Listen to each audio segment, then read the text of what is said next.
Have you ever wondered how a man could bleed for 50 years from wounds that doctors couldn't explain, wounds that matched exactly those of Jesus Christ? His name was Padre Pio, a humble friar who carried the physical marks of the crucifixion, not for a moment, not for a week, but for half a century. And even now, decades after his death, his stigmata still shake the foundations of the modern church, because no one, not even science, has ever truly explained them. Stay with me until the end, because what you'll hear about Padre Pio today might change the way you see faith, suffering, and the supernatural forever. Padre Pio of Pietrelcina was born Francesco Forgione in 1887 in southern Italy. He was a man of deep humility, obedience, and pain. From a very young age, he spoke to angels, saw demons, and had visions of Christ that left him trembling in tears. But nothing could prepare the world for what would happen in 1918. While praying before a crucifix in his monastery, he was suddenly struck by what felt like rays of divine fire piercing his hands, feet, and side. When he opened his eyes, blood was flowing from those exact places. The stigmata, the sacred wounds of Christ, had appeared on his body. At first, Padre Pio tried to hide them. He wrapped his hands in cloth so that no one would see. But the fragrance of blood mixed with roses began to fill the monastery, and soon the brothers realized something extraordinary was happening. The church didn't know what to do. Doctors were called, investigators arrived, and the Vatican, cautious and skeptical, launched secret inquiries. Some claimed it was a divine sign, proof that God had chosen Padre Pio as a living witness of Christ's passion. Others whispered that it might be hysteria, or even self-inflicted wounds. For years, the Vatican restricted Padre Pio. He was forbidden from celebrating public masses or hearing confessions. The crowds that once filled his small monastery in San Giovanni Rotondo were told to stay away. And yet, the more the church tried to silence him, the stronger his fame grew, because people weren't coming for spectacle, they were coming for healing. Padre Pio's wounds never became infected. They never healed, and they never smelled of decay. Instead, his blood carried a mysterious fragrance of flowers. Thousands came to him, the sick, the broken, the hopeless. Doctors with cancer, soldiers traumatized by war, mothers praying for their dying children, and miracles began to happen. Tumors vanished, blind eyes opened, souls lost in despair found peace again. Even scientists who came to disprove him left with trembling hands and tears in their eyes, because no human explanation could stand against what they witnessed. But behind these miracles, Padre Pio fought a darker battle. He often said, "If the devil is not disturbing you, it means you are walking in the same direction." At night, his brothers heard terrifying noises coming from his cell, furniture shaking, walls cracking, and Pio screaming in agony. He once told them that Satan had physically attacked him, trying to stop him from saving souls. His body bore bruises not from stigmata alone, but from invisible hands that beat him through the night. Still, every morning he rose at 4 a.m., limping, bleeding, and exhausted, to celebrate the Mass with such devotion that people said it felt like being at Calvary itself.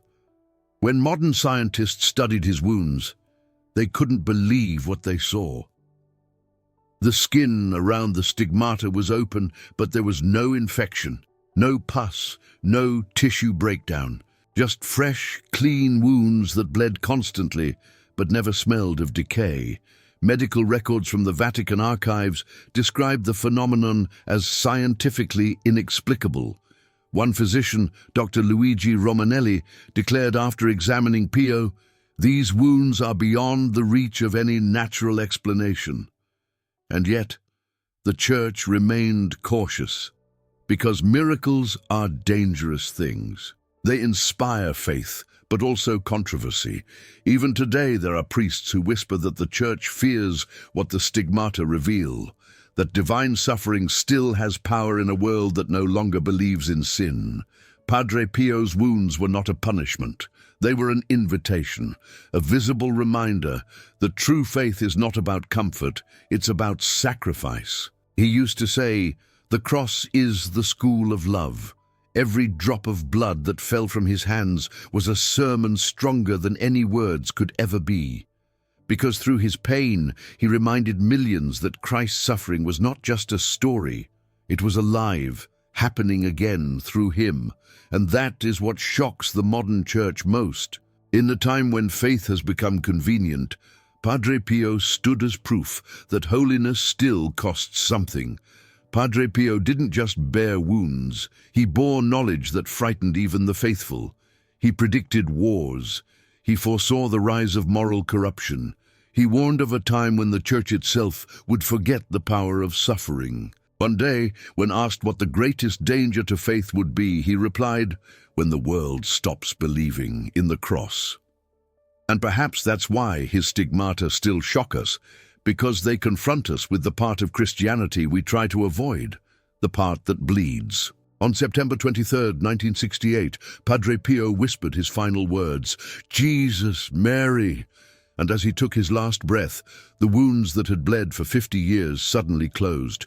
Not a scar remained. The skin was smooth, as if the stigmata had never existed. Doctors couldn't explain it.